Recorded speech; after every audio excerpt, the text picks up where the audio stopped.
dipercaya jadi fund manager untuk produk lain juga gitu ya. Jadi Sukor Stable Fund itu sekarang dana kelolaannya sekitar 9 triliun gitu ya. Tekankan bahwa kalau mau lihat reksadana, kalau mau invest, mau pelajari, itu lihat resikonya dulu. Jualan reksadana itu nggak gampang gitu ya.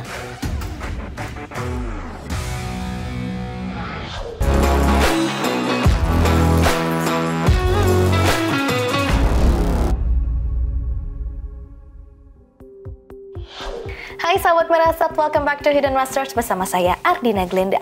Mengepalai satu produk reksadana yang pertumbuhannya paling cepat di Indonesia, tentunya kita pengen tahu dong proses dibaliknya seperti apa dan tentunya pengalamannya seperti apa. Langsung saja yuk kita sapa Head of Fixed Income and Money Market dari Sukor Asset Management, Pak Dimas Yusuf. Halo Pak Dimas. Halo Mbak Glenda. Apa kabar? Kabar baik, gimana Mbak Glenda? Kabar baik juga. Terima kasih banyak nih kita sudah boleh main-main nih ke kantor Sukor Asset Management. Anytime. Pak Dimas, mungkin kita bisa manggil Mas Dimas mungkin ya biar lebih akrab. Boleh. Oke, Ya, Mas Dimas di usia yang masih muda ini ya sudah menjadi Head Fixed Income and Money Market di Sukor Asset Management. Ya. Oke, tapi pengen tahu dulu nih, dulu itu perjalanan pendidikannya seperti apa? Oke, saya terakhir S2 itu di University of Bristol, ambil Master of Science in Public Policy, kemudian S1 di UI, itu ambil Finance untuk pendidikan. Keuangan, jadi pendidikan keuangan? Ya. Bukan ekonomi? Bukan, jadi waktu S1 Finance, S2-nya justru banyak yang nanya kok agak belok ya, agak nyasar ya. Cuma memang ada passion di situ, karena public policy itu saya ngelihatnya sebenarnya masih nyambung sama finance. In the sense that finance itu kan ini ya, kita melihat how financial system works gitu, dan itu kan nggak cuma di level perusahaan, itu ada di level negara juga gitu, bahkan level global, dan yang menggerakkan satu negara, yang menggerakkan dunia secara keseluruhan itu kan biasanya dari administration, dari pemerintah di level negara, di level daerah gitu ya, bahkan bisa diterapkan juga di korporasi gitu. Jadi itu yang menurut saya jadi menarik dan kenapa saya ambil public policy untuk master kemarin. Jadi dari awal S1 memang ada ketertarikan nih gitu ya terhadap dunia keuangan? Mungkin dari SMP lebih tepat ya. Anak SMP tertarik keuangan? Kok bisa nih Mas Dimas? Iya, memang ada kesempatan waktu itu orang tua punya ada pekerjaannya, dia ini ya, bikin satu acara di salah satu channel TV, mendatangkan perusahaan-perusahaan, manajemennya bicara tentang perbaikan-perbaikan yang ada di perusahaannya. Kemudian saya lihat kok ini menarik sekali gitu ya, topiknya nggak standar, apalagi kalau kita bandingkan sama acara-acara TV waktu itu. Nah, dari situ berkembang terus sampai waktu SMA saya sangat dalami ekonomi gitu ya. Waktu itu juga sempat ikut beberapa lomba. Ternyata yang paling istilahnya promising lah di Indonesia, yang masih bisa dibilang early stages, itu ada di financial sector. Waktu kuliah sih itu coba cari lagi yang istilahnya masih baby steps, kan kalau perbankan udah very mature ya. Kita lihat waktu itu, capital market Indonesia tuh masih kecil sekali. Simple metrics-nya adalah waktu itu saya sempat ngelihat kapitalisasi, market capitalization dibandingkan dengan total GDP kok masih kecil banget. Bahkan dibandingin sama misal Thailand atau Malaysia gitu ya. Jadi ini kayaknya perjalanannya masih panjang nih gitu. Awalnya tertarik ekonomi, keuangan, akuntansi, kemudian finance, sampai istilahnya mengerucut ke capital market sekarang. Oke, kemudian akhirnya beneran langsung terjun di dunia capital market untuk pekerjaan? Untuk pekerjaan kedua lebih tepatnya. Waktu pekerjaan pertama saya kerja di industrinya oil and gas. Agak belok lagi ya. Belok lagi ya. Biasalah waktu itu anak muda masih magang gitu ya sambil kuliah. Tiba-tiba diajak sama bosnya waktu itu lanjut aja di sini gitu ya. Baru setelah beberapa tahun lanjut kuliah dulu master, alhamdulillah dapat beasiswa dari pemerintah, pulang masuk ke Sukor Asset Management tahun 2016 akhir sampai saat ini. Oke, jadi kembali ke awal gitu ya, ke pasar modal. Itu memang panggilan atau memang kayaknya harus balik nih ke sini gitu, karena udah mungkin nggak lagi gitu di oil and gas. Waktu itu oil and gas sempat ada problem juga dari sisi oil prices 2015. Itu waktu mau kuliah awalnya apa ya gitu ya, industri capital market, why don't we try to go back to square one gitu kan, karena memang it's the plan all along gitu ya. Oke, mengawali karir di Sukor Asset Management, nggak langsung jadi head dong Mas? Oke, dari bawah berarti. Iya. Stepsnya seperti apa nih perjalanannya di Sukor Asset Management? Oke, jadi pertama itu saya di sini sebagai investment specialist. Jadi mungkin masih ada sisa-sisa istilahnya harus ngomong gitu ya. Sebelumnya saya bisa dibilang very camera shy, not very keen on public speeches gitu ya. Cuma waktu itu Pak Jamie, CEO kita, waktu itu beliau sebagai CIO menawarkan kalau yang masih kosong ini sebagai investment specialist. Nggak bisa dong langsung fund manager gitu kan, dengan sertifikasi dan kualifikasi yang harus punya. Nanti kalaupun bisa mungkin istilahnya dikasih task sebagai analis dulu, tapi yang waktu itu kosong adalah investment specialist. Dicek dulu saya bisa nggak gitu ngomong ke publik. Karena kan kalau sebagai spesialis ya harus bisa menjembatani antara investment sama fungsi sales gitu kan. Yang paling saya pelajari dari fungsi saya waktu itu sebagai investment specialist adalah saya sering sekali komunikasi dengan nasabah, dan tadi misalnya keluar kota gitu ya, istilahnya kan udah kejebak gitu ya. Misalnya di satu kota ketemu sama klien, ketemu sama calon nasabah, mau ngapain lagi gitu kan. Bukan di Jakarta, kalau di Jakarta biasalah ketemu teman, ketemu keluarga. Kalau di situ kan ya paling obrolin lagi lebih dalam kebutuhannya apa, sebenarnya concernnya apa. Dari situ yang saya paling dapat gambaran adalah Indonesia itu masih very early stages on mutual funds, dan kalau istilahnya nasabah diarahkan gitu langsung ke produk yang resikonya tinggi, misal reksadana saham gitu ya. Kebanyakan orang Indonesia sepertinya belum siap gitu. Jadi yang kita push waktu itu adalah reksadana pasar uang dulu karena resikonya paling rendah. Mungkin kira-kira itu yang awal sebagai investment specialist, kemudian ditawarkan jadi setelah kualifikasi dan juga sertifikasi memenuhi sebagai fund manager. Waktu itu juga awalnya reksadana pasar uang dulu, kemudian reksadana pasar uang performanya cukup oke, dipercaya jadi fund manager untuk produk lain juga gitu ya. Kemudian baru jadi head mungkin kurang lebih hampir 3 tahun lalu gitu ya, membawahi seluruh produk yang ada. Mungkin gampangnya ada obligasi atau instrumen pasar uang. Yang kita tahu adalah yang paling terkenal gitu ya, Sukor Stable Fund. Nah, ini juga under manajemennya Mas Dimas ya? Ya, sebagai fund manager juga. Oke, kita tahu Sukor Stable Fund itu sempat meraih posisi number 1 bahkan di tahun lalu. Sedangkan kita tahu usianya baru berapa?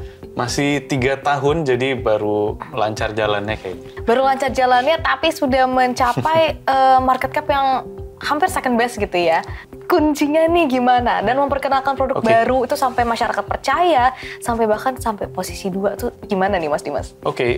Jadi Sukor Stable Fund itu sekarang dana kelolaannya sekitar 9 triliun gitu ya. Waktu awal kita luncurkan nggak langsung AUM-nya naik terus gitu ya. Tapi memang kalau pertama diluncurkan, kita sudah istilahnya punya nama yang lumayan lah. Yang jelas sudah masuk top 10 lah dari seluruh aset manajemen gitu ya. Nah, karena kita sudah punya nama di kelas aset yang pasar uang waktu itu dari Sukor Invest Money Market Fund, mungkin nasabah jadi banyak yang ngelihat, Sukor punya money market fund-nya, performance-nya alhamdulillah lumayan gitu ya. Ini ada produk baru nih, si Stable Fund. Kira-kira apa yang membedakan? Jadi sedikit cerita, Stable Fund itu memang kita awal luncurkan istilahnya sebagai satu small step up dari sisi resiko gitu. Jadi kita selalu tekankan bahwa kalau mau lihat reksadana, kalau mau invest, mau pelajari, itu lihat resikonya dulu. Karena waktu itu banyak yang nanya, ini pasar uang return-nya turun terus gitu ya, mengecil terus dari tahun ke tahun. Kira-kira kapan bisa naik lagi gitu returnnya? Kita bilang Indonesia itu kan berkembang terus ya perekonomiannya gitu, dan salah satu impact-nya adalah suku bunganya akan terus turun gitu kan, karena kita dinilai resikonya semakin kecil. Nah jadinya kalau istilahnya memang kebutuhan dari investasi ya nasabah, mereka nggak terlalu butuh liquidity kok. Kemudian resikonya sudah siap gitu ya untuk naik. Horizon investasinya juga lebih panjang. Kalau pasar uang kan 1 tahun ke bawah gitu ya. Kita buatkan satu yang resikonya itu masih terukur gitu. Kita coba cari kira-kira isinya dulu nih si reksadananya itu apa sih yang paling pas gitu ya untuk mengisi si reksadana ini. Akhirnya kita pilih obligasi korporasi dengan tenor pendek, tenornya di bawah 3 tahun gitu ya. Kinerjanya sedikit dari sisi performance di atas dari pasar uang, kemudian stabilitasnya juga masih menarik. Akhirnya nasabah banyak yang, oh ini kayaknya saya udah siap nih untuk naik kelas gitu ya dari sisi resiko.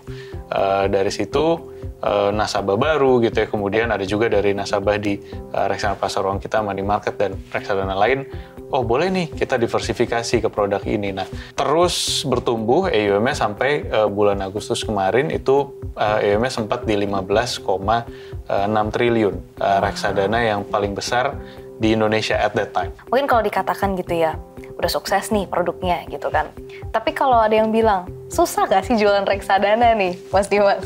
Jualan reksadana itu nggak gampang gitu ya. Pertumbuhan jumlah investor di Indonesia, mungkin kalau dari sisi percentage of growth, kita salah satu yang paling cepat. Mungkin, I don't know, the whole world kali ya. Wow. Tapi memang kalau dibandingkan sama misal 5 tahun lalu gitu ya, kita masih low base lah.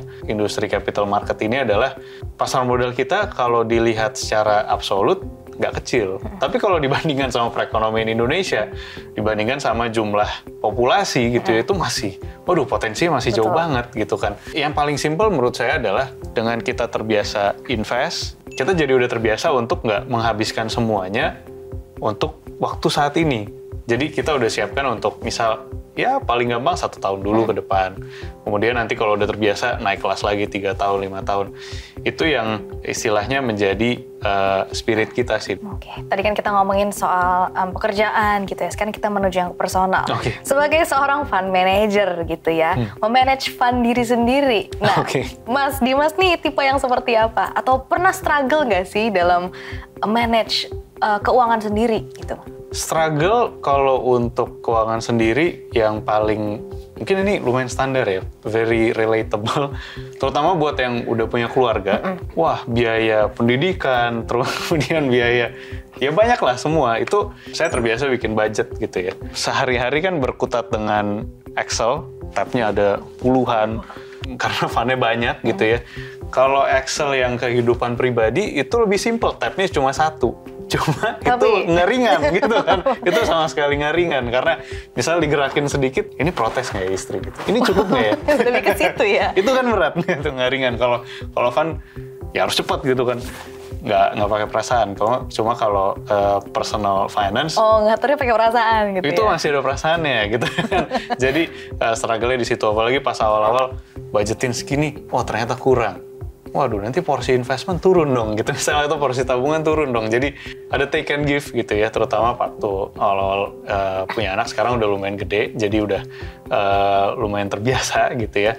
Kemudian kalau buat ngatur reksadana gitu, itu juga saya sempat ngerasain karena mungkin dari dulu gitu ya, lebih ke orang yang risk averse, lebih ke pendapatan tetap, pasar uang.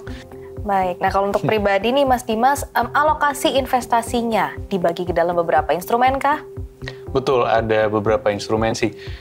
Memang paling banyak masih di pasar uang sama pendapatan tetap. Reksadana gitu ya? Masih di reksadana sih. Saya jujur hampir seluruhnya reksadana, tapi ya agak bias ya karena memang kerjanya di karena memang asset mengerti management gitu ya. Mungkin itu juga sama kalau saya pribadi sih suka convenience-nya, karena kalau untuk misalnya taruh di reksadana mungkin karena udah terbiasa juga, ya tinggal transfer. Pokoknya dari HP udah beres lah. Nah, kalau kita tahu kan katanya tahun ini adalah tahunnya obligasi nih. Iya. Nah, pandangan Mas Dimas sendiri seperti apa? Sama, kita dari akhir tahun lalu sudah melihat tahun ini tahunnya obligasi. Dari akhir 2022 itu banyak yang bilang, mungkin karena 2022 bondsnya itu gloomy ya. saya ingat akhir tahun lalu banyak yang 2023 harusnya kayaknya masih berat gitu ya, mungkin masih ke bawah 2022. Tapi kita view-nya adalah inflasi udah peaking gitu ya. Kemudian suku bunga acuan mungkin akan merespon. Kita sih nggak berharap turun gitu ya dalam tahun ini, cuma mungkin paling nggak sudah memuncak gitu kan. Kemudian pertumbuhan ekonomi juga udah mulai terganggu, udah agak melambat gitu ya. Jadi biasanya ini bagus buat obligasi. Nah sampai sekarang kan terus terlihat ya bonds market positif. Bonds market Indonesia itu sekarang jaraknya gitu ya. Tadi kan kita ngomongin bunga. Kalau bunganya turun itu kan perekonomiannya satu negara dinilai secara umum bagus gitu ya. Jaraknya antara Indonesia dan Amerika itu terendah sepanjang sejarah. Jadi menurut saya ini adalah bukti gitu ya, testament bahwa bond market kita itu paling stabil gitu ya. Menurut saya dari level sekarang buat bond market itu masih ada upside-nya sih. Ditambah lagi kalaupun nanti misalnya udah sampai di yield-nya bottom gitu ya, harganya udah peak. Kalau di bonds market kan kita masih dapat kupon, itu enaknya gitu ya. Jadi kalau saham belakangan kan agak flat gitu ya, stagnan, nggak dapat apa-apa. Kalau kita di bonds waktu flat masih dapat kuponnya masih jalan. Oke, dengan banyaknya produk reksadana gitu ya, dengan profil risiko yang juga berbagai macam yang tersedia gitu sekarang. Bagaimana sih tipsnya supaya kita nih investor-investor retail tuh bisa menilai mana yang layak kita miliki?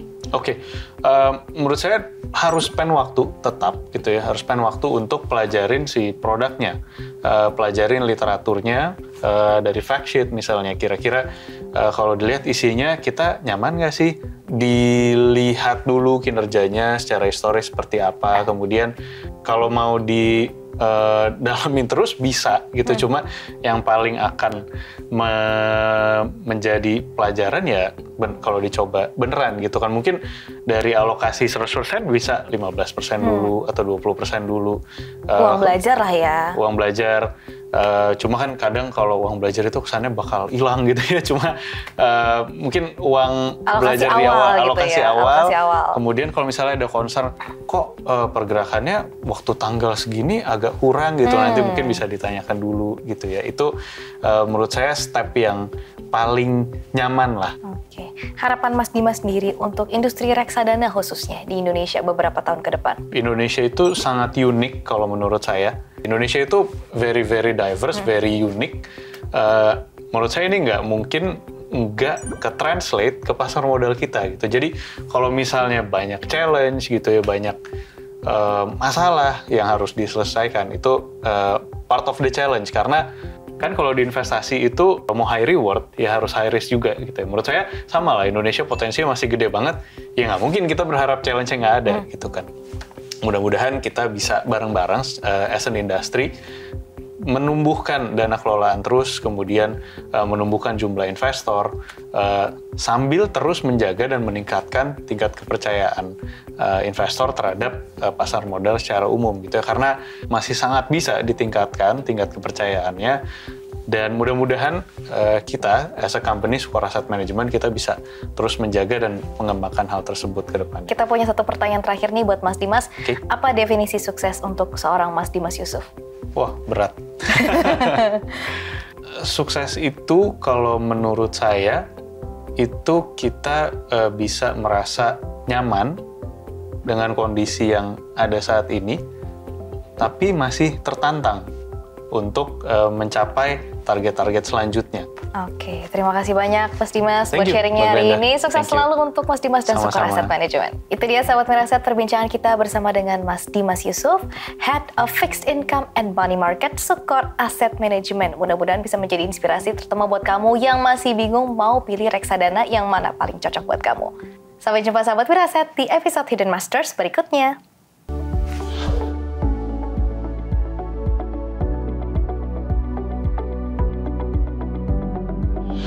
Hai sahabat Mirai Aset, jangan lupa untuk tulis di kolom komentar di bawah ini siapa master yang akan kita undang berikutnya di Hidden Masters. Jangan lupa untuk like, share, dan subscribe untuk terus menyaksikan kisah-kisah inspiratif dari para masters hanya di Hidden Masters. Sampai jumpa di episode berikutnya.